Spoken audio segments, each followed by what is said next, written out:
Hey there, fifth dimensional beings, the Comics Kid 2099 here to discuss an episode of Superman the Animated Series titled Mxyzpixilated. If you haven't seen the episode, I'm going to spoil everything that happens in it, so go watch it or risk finding out stuff that you wouldn't want to hear from me. In any case, here's a quick plot synopsis. Superman meets a prankster named Mr. Mxyzpixilated who has spent centuries messing with folks from the third dimension. Superman, already annoyed with this guy, convinces him to set up the rule that if Mxy says or spells his own name backwards, he will disappear to his own dimension for 3 months. After several encounters, Mxy and Superman are both getting tired of this game, and they up the ante. If Mxy spells his own name twice, then he will be gone for good. Superman is able to once again trick him into hoisting his own petard, and Mxy is seemingly gone for good, with a tease at a possible return in a later episode. So I've never liked the character of Mr. Mxyzpixilated. The one story with him that I really like came out before I was born, and I've yet to see him be used in any interesting way since then. I think the big problem I have with him is that he's only an archetype, specifically the trickster god archetype, like Loki or Coyote or Anansi from different mythologies from around the world, and I don't inherently have problems with any of those characters in the stories that I've seen them in.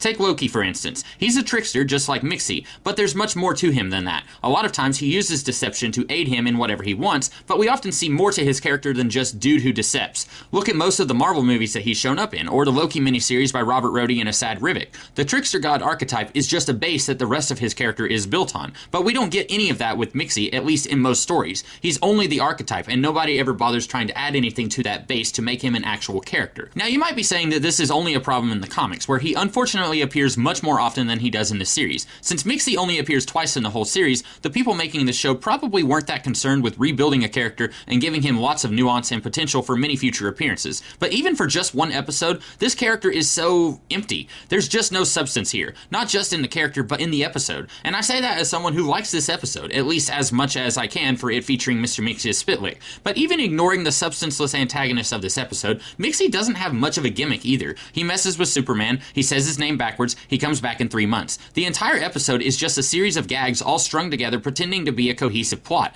You could easily skip the first 15 minutes of the episode and not really miss anything at all. Again, I enjoy watching this episode every time I bust out this box set, but I don't know if I can say much of anything at all about the episode, let alone anything nice, but I will do my best. While I do find Gilbert Gottfried's voice incredibly annoying, it is very appropriate for a character that I also find incredibly annoying, so congratulations to whoever thought of that match. I do like some of the mythology gags, like Mxy turning Jimmy into a turtle, as a reference to Jimmy's transformation into a giant turtle kaiju man in the Silver Age, or Lois being turned into a horse, as a reference to one of her transformations from the Silver Age. We get to see a Superman doll get turned into a monkey with symbols toy, which I guess is a reference to Beppo the Super Monkey. The whole first 5 minutes of the episode, where Mxy is looking for McGurk, is taken right out of Mxy's first appearance in the comics. A lot of these mythology gags are done in such a way where, if I show the episode to someone who doesn't read comics, they're not going to be confused and ask me what this is a reference to. But someone who knows their comics, and I mean really knows about minor stuff like Lois Lane's adventure as a centaur, these moments will make them smile. Those are the best kinds of mythology gags, so props to this episode for doing them in a way that doesn't hinder the story for neophytes, but makes the old hands at this smile.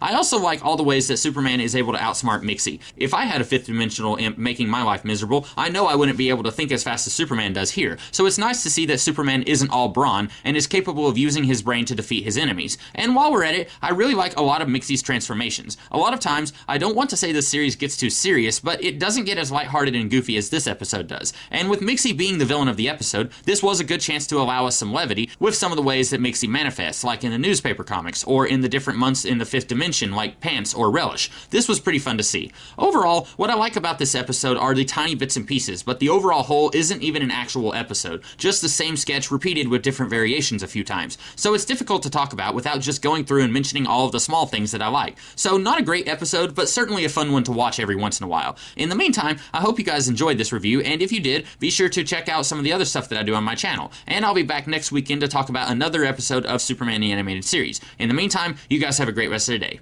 Catch you later.